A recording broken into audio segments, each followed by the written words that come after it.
obrigado, Bernardo, Alberto. Quem quiser fazer as perguntas agora por escrito, só passar. Ok? Então eu vou começar com a primeira pergunta que está aqui, que é para o Bernardo. A omissão e a conivência de muitos dos setores da comunidade judaica foram esquecidos por conta de um processo de memória judaica seletiva? Ou seja, é melhor lembrar o que convém e o que não convém é melhor esquecer? Bernardo? Bom, na verdade são duas perguntas, né? Uma questiona como é que se deu esse processo, né? Foram esquecidos por conta de um processo de memória seletiva. E a outra questão é uma pergunta, digamos, teórica, né? A segunda questão é mais fácil de responder, ou seja, é melhor lembrar o que convém e o que não convém é melhor esquecer. Eu diria que a memória é um mecanismo também de autodefesa que nós temos. Quer dizer, ela nos faz esquecer coisas que a gente precisa esquecer, né? E nos faz lembrar coisas que por um certo motivo precisamos lembrar. Então, no plano psicológico, essa é uma questão bastante complexa. Agora, eu acho que aqui o que nós estamos discutindo um pouco são as questões do plano mais da memória social, né? Da memória política, né? Eu gostaria de dizer sobre isso que a memória do próprio povo brasileiro sobre a ditadura é uma memória ambígua e difusa, né? É uma memória... a ditadura não provocou no povo brasileiro o trauma que situações semelhantes provocaram na Argentina, no Chile e na Alemanha. De forma nenhuma, o povo brasileiro, a sociedade brasileira como um todo não se sentiu traumatizada a ponto de que ela precisa trabalhar essa questão na sua memória. Ela pode perfeitamente ignorar essa questão. E os judeus mais ainda, porque o envolvimento deles foi um envolvimento, como a gente descreveu aqui, em algumas partes grandes, outras partes menores, e eles estavam envolvidos em outras questões na época. A questão do sionismo, a questão das lutas da guerra do Sinai, todas as guerras subsequentes, né? Agora, sobre por que a memória judaica especificamente, talvez tenha sido, por que nós, num certo sentido, fracassamos com a memória judaica coletiva, eu acho que o Diniz um pouco, ele dá as pistas para isso. Quer dizer, nos anos 30, em primeiro lugar, nos anos 30, havia o fascismo em escala mundial. E talvez uma coisa que o Diniz não falou, e eu acho que ele vai concordar comigo, naquela época, o establishment brasileiro, ele era ativamente, ele era formalmente antissemita. Por exemplo, havia proibição, cotas para a imigração judaica que não havia para outros povos. Havia uma política antissemita. Nos anos 60 não havia essa política. É uma outra sociedade brasileira, e o antissemitismo que, por exemplo, o Diniz revela nos episódios dele, eu também vou revelar um daqui a pouquinho, ele é mais do caráter mais residual, eu acho. Ele não é parte da filosofia de Estado, né? Ao contrário do que aconteceu na Argentina. No meu caso, por exemplo, e está contado no meu livro de contos, tem a história lá do Jacó metalúrgico, aquele Jacó sou eu. Nós fizemos uma greve, aliás é interessante porque a fábrica era de um judeu, fizeram uma greve por atraso de pagamento, fizeram uma assembleia no sindicato, da nossa categoria, já na época do golpe, sindicato sob intervenção, e o presidente do sindicato se dirige à nossa Assembleia de Greve dizendo que a culpa da situação era porque o dono era um judeu, e os judeus são gananciosos e são assim mesmo, e no mundo inteiro é assim, todo mundo sabe disso. E eu, que estava ali, né, fui lá na frente, pedi a palavra e disse, não era nada disso, os patrões são todos iguais, não sei o quê, não sei o quê, não sei o quê. E aí, quando eu saí, eu já fui preso, igualzinho o Guinness, mais ou menos. Eu fui preso, levei um chá de cadeira lá no DOPS e tal, quer dizer, é um tipo de um antissemitismo, esse do interventor no sindicato, que é aquela coisa que está aqui, uma componente que eu costumo chamar de estrutural do pensamento ocidental. O antissemitismo está sempre ali, mas no caso nosso, do Brasil, ele cada vez é menos forte, né? E eu acho que em 64 ele já não era uma coisa importante, né?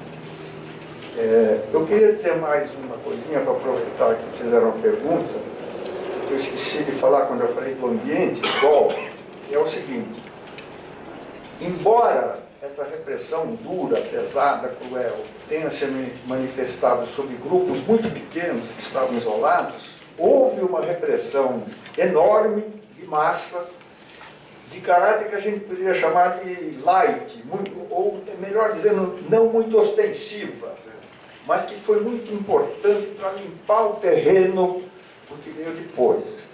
Calcula-se que mais ou menos 60 mil brasileiros foram demitidos do serviço público, demitidos do exército, demitidos de empresas estatais, perderam cargos de confiança no serviço público. Só entre os militares houve um expurgo de quase 10 mil militares, quer dizer, era uma coisa necessária para que o próprio exército se tornasse em força repressora, mais ou menos como Hitler fez no começo na Alemanha. A primeira coisa que ele fez foi prender os comunistas, né? Botar naquele... Então houve isso, e tanto assim que a comissão de anistia, que existe ainda antes dessa comissão da verdade, a comissão de anistia criada logo depois do fim da ditadura, ela recebeu cerca de 60 mil pedidos de indenização, dos quais ela aceitou, porque tem provas, mais de 30 mil pedidos de pessoas que perderam seus empregos, foram demitidas e que demandam indenização. Então houve também esse aspecto que o povo em geral não viu muito, porque era uma coisa meio silenciosa, as pessoas que perderam seus empregos. Está cheio de perguntas aqui. Vai ser difícil fazer todas, vamos tentar só resumir um pouquinho. Pô, tem uma pergunta aqui, se nos anos de chumbo, entre 68 e 72, a esquerda brasileira já era antissemita, como na atualidade de hoje. Pode concordar ou discordar, inclusive, se eu fizer a pergunta. Passar para você. Só vamos tentar, as respostas vão ser um pouco mais curtinhas, porque tem muita pergunta aqui que já são horário avançado para a nossa idade, né, pessoal? Direta. Tudo bem? Então, quem acordou às 4 foi você hoje. Não, olha, é o seguinte, tem uma coisa que eu esqueci de mencionar e que tem cópias aí, a comunidade Shalom fez cópia, é um documento muito importante, tem a ver com isso, sobre a esquerda. E naquela época eu tinha sido obrigado a ir para os Estados Unidos, que eu não tinha mais empregos aqui, para mim, mas eu lia o New York Times todo dia lá e recortei e isso ficou. No outro dia, mexendo na papelada antiga, achei um despacho da correspondente Marvin O, do New York Times, de 6 de março de 75. Quer dizer, logo depois da vitória espetacular da oposição nas eleições de 74, que, apesar de ser as regras do jogo eram muito difíceis para a oposição, mesmo assim a oposição teve uma vitória espetacular. E o New York Times publicou esse despacho da sua correspondente sobre um relatório que foi publicado pela Polícia Política, fazendo o link entre os judeus e o Partido Comunista, citando inclusive a vitória do Alberto Goldman, que, sendo judeu, tinha sido apoiado pelos partidos comunistas.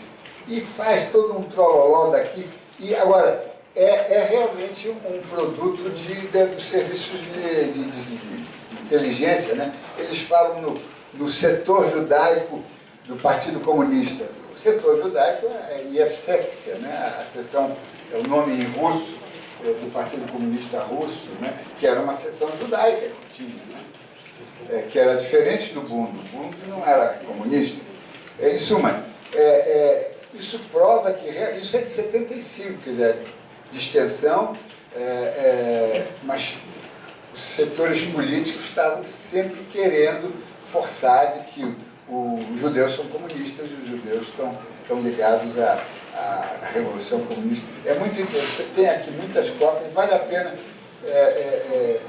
guardar isso, porque é uma lembrança desse período. Depois, quem quiser, é só pegar uma cópia que está aqui no lado esquerdo da mesa. Não, isso responde à pergunta, quer dizer, a esquerda não era antissemita. Teve um momento que o Partido Comunista tinha, no Comitê Central, tinha 3 ou 4, Axel Rose, não sei o que mais, Malina. Hein? Salomão Malina. Malina e o próprio Grabois. Então, não podiam ser antissemitas. Ok, tem uma outra pergunta aqui para os dois. O que perdura da ditadura no Brasil e na comunidade? O que sobra dela ainda hoje? Qual o resquício que ela tem? Você que é mais velho. Vou aproveitar e responder aqui também uma pergunta sobre a Comissão Lavernade. A minha percepção é o seguinte, que a ditadura ela não acabou, ela foi se modificando, eles próprios cunharam a expressão abertura lenta, gradual e segura. Nós estamos ainda nesse processo em que ainda é uma abertura lenta, mas é segura. Tanto ela é segura que nós temos aí o Sarney, que foi presidente do partido dominante na época da ditadura, ele está aí. O Exército não modificou nem em 1 milímetro as suas doutrinas. E eu queria lembrar aqui algo que eu ouvi outro dia e que confere com o que a gente sabe da história. O anticomunismo, em parte corrige ou acrescenta o que eu falei antes sobre a Guerra Fria, o anticomunismo ele é um pensamento estruturante do Exército Brasileiro de muito antes da Guerra Fria. Ele vem desde a chamada intentona de 35 e antes. Então, dentro das doutrinas formativas brasileiras, o comunismo tem um papel central. Então, a Guerra Fria ela vai exacerbar, ela já encontra um terreno fértil para que aconteça o que aconteceu. E um exemplo de que nós ainda estamos num processo gradual é que nós somos o único país de todos esses que, aliás, sofreram esses regimes por causa da Guerra Fria, na África, na Ásia, na América. Nós somos o único país que nunca instituiu uma comissão para a punição dos crimes contra a humanidade cometidos. O máximo que nós chegamos agora, tardiamente, foi uma comissão para apurar o que aconteceu, mas sem poderes de processar. São 54 comissões desse tipo estabelecidas no mundo. E a nossa é a última delas e a que tem menos poderes. Tem menos recursos, menos poderes e se limita a ter um papel, digamos que eu chamaria de conscientização. Até porque as verdades que ela vai revelar, em grande parte já são sabidas. Uma ou outra coisa mais dramática vai aparecer, mas elas são sabidas. Além disso, a minha crítica à Comissão da Verdade é que ela optou por um procedimento de trabalho que é próprio de uma comissão com poderes de processar. Ouvir as pessoas em câmera, para que as testemunhas falem de fato que tem que ser falado e tal. Mas, na verdade, ela não tem poder de processar. Então, o papel que ela deveria ter é de conscientização. Então, isso deveria ser uma comissão pública, instalada num ambiente com televisionamento permanente, irradiado para todo o Brasil, e aí ela teria um efeito, pelo menos, de conscientização, que seria o papel dela. Bom, dito isto, e apesar dessas limitações, a comissão provocou muita coisa boa. Uma delas foi a proliferação de outras comissões da verdade, que foram criadas em universidades, instituições, algumas delas melhores, outras piores. Inclusive tem uma em Recife, se não me engano, que tem poderes, inclusive, de indiciamento, por lei estadual. Tem comissões nível estadual, nível municipal. Há uma comissão da Assembleia Legislativa de São Paulo que tem tido um grande efeito no público, porque faz sessões públicas. Então é isso, é uma coisa limitada e mostra que ainda, enfim, a ditadura ainda disputa o poder sobre a própria história dela mesma. Né? É uma área de disputa. Bom, Então eu já respondi sobre isso. Sobre o livro, talvez depois, se tiver mais alguma pergunta. Mas o Dini certamente exagerou. Tem mais uma pergunta que fala um pouquinho dessa parte. Qual foi a ação das organizações comunitárias, CONIB, Federação, com relação às organizações judaicas de esquerda, ASA, ICIB, Sholem Aleichem? E até que ponto Israel não foi uma válvula de escape para enviar jovens potencialmente subversivos? Mas o foco dessa questão aqui, como que a comunidade agiu em relação aos grupos de esquerda que haviam na época? Eu acho que não agiu, não, ignorou. Eu não tenho notícia de alguma ação de proteção de direitos humanos, qualquer coisa.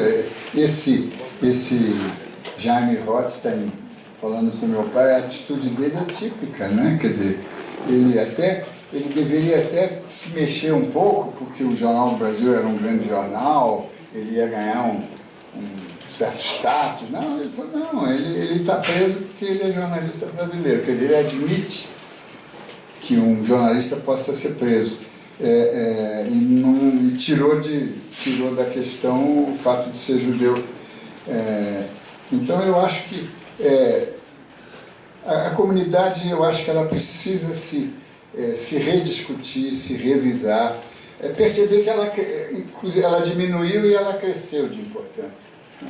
Antigamente ela era muito espalhada, você tinha núcleos espalhados pelo Brasil inteiro. Agora os núcleos estão aí, mas cada vez menores, e Rio São Paulo é o centro, né, basicamente. E ela não está exercitando. Eu continuo achando, eu não tinha visto o livro impresso, eu tinha visto só a versão, um release pela internet. Sabe, merecia fazer um negócio mais bem feito do que isso. Mesmo que tenha aqui o artigo da Beatriz Kouchner, não sei o que mais, tinha que fazer um estudo, citar pelo menos os 6, 7, 8 caídos, reconhecidamente judeus ou casados com judeus. Não foi feito nada. Quer dizer, eu acho que há um distanciamento, e aí tem uma jogada de marketing só. Eu queria falar alguma coisa sobre isso. Primeiro, alguma informação, digamos, factual, embora muito fragmentada, né, da minha própria experiência. Como é que a coisa funcionava na época? Por exemplo, tinha um rabino importante que tinha um canal de comunicação com a repressão. Conseguiu salvar uma judia, está hoje viva na Alemanha. Isso nos primeiros tempos. Havia eu diria que, digamos, um representante da comunidade judaica que falava com os militares. Assim como cada jornal tinha um no Rio, eu conversei com ele. Mas, por exemplo, eu acho que o pessoal da Gazeta Mercantil, na época, foi muito mais ativo, no meu caso, que esse representante da comunidade judaica, embora a gente nunca sabe direito como é que essas coisas são. A minha impressão é assim. Como é que funciona? Você tem grupos que lutam contra uma ditadura, que são grupos de ideologia de esquerda, e muitos deles de ideologia comunista. A comunidade, nesse momento, é anticomunista. Antes ela não era, antigamente, nos anos 30, mas ela era. Ela não se identifica com esses grupos e, principalmente, não quer que o sistema a veja identificada com esses grupos. Essa que é a questão. É onde o antissemitismo entra, né?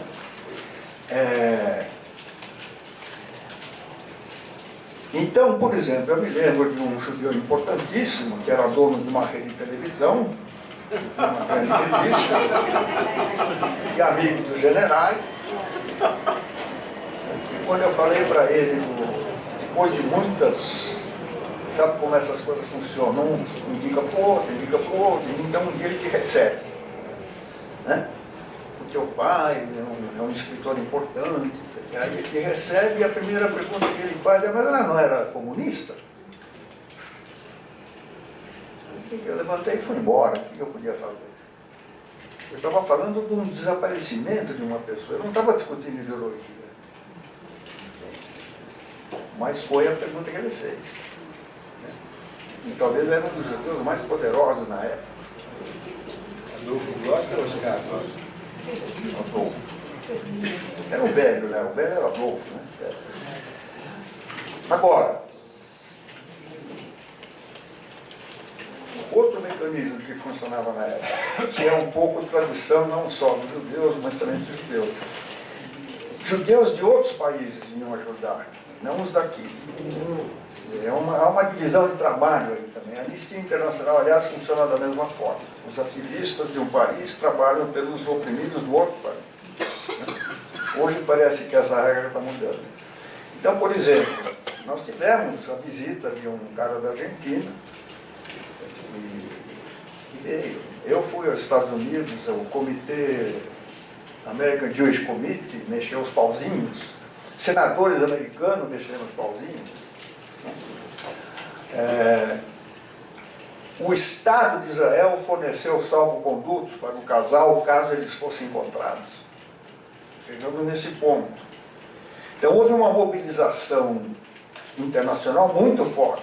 Eu acho que, nesse sentido, a comunidade judaica, a liderança judaica no Brasil foi muito fraca na sua articulação, na sua visão do que estava acontecendo, do que era importante e do que não era. E eu acho que, principalmente, o que prevalece é esse medo de que o regime te identifique com o subversivo. Né? E, no fundo, é também por isso que, mesmo hoje, quando se fazem as sessões e se comemora, se evita colocar o nome das vítimas. Entende? O impedimento psicológico continua. Até esse ponto você não chega. Até esse ponto a revista da Conib não chega. Entende? É como as lápides do Choraminino. Como? Como as lápides do cemitério Choraminino, que desapareceram.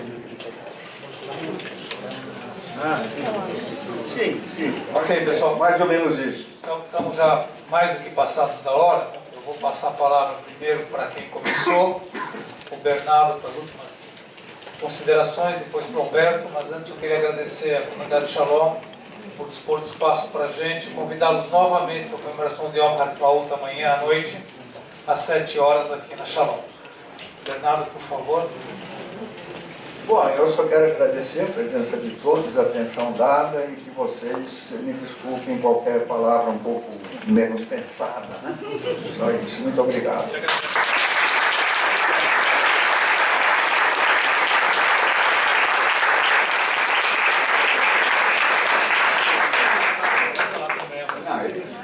O Bernardo foi perfeito, sintético, como bom jornalista que é, como grande jornalista que é. Não, eu só queria lembrar que nós temos que... Os judeus têm que ser coerentes, eles têm que ser coerentes com a sua história, com as suas tradições, com tudo, com os seus livros, e com alguns fundamentos da sua religião, que se misturam com ética também. Não é? Quando eu vejo, por exemplo, a história das perseguições aos judeus, são perseguições porque os estados, eles não eram laicos, eram estados teocráticos. Então o Estado se permitia perseguir judeus enquanto um Estado. Isso na Idade Média, isso depois na Península Ibérica, Portugal, Espanha, na Itália também. E a teocracia é uma coisa que foi, digamos, uma faca no coração do povo judeu que vivia na diáspora. E por que em Israel a gente não consegue derrubar a teocracia?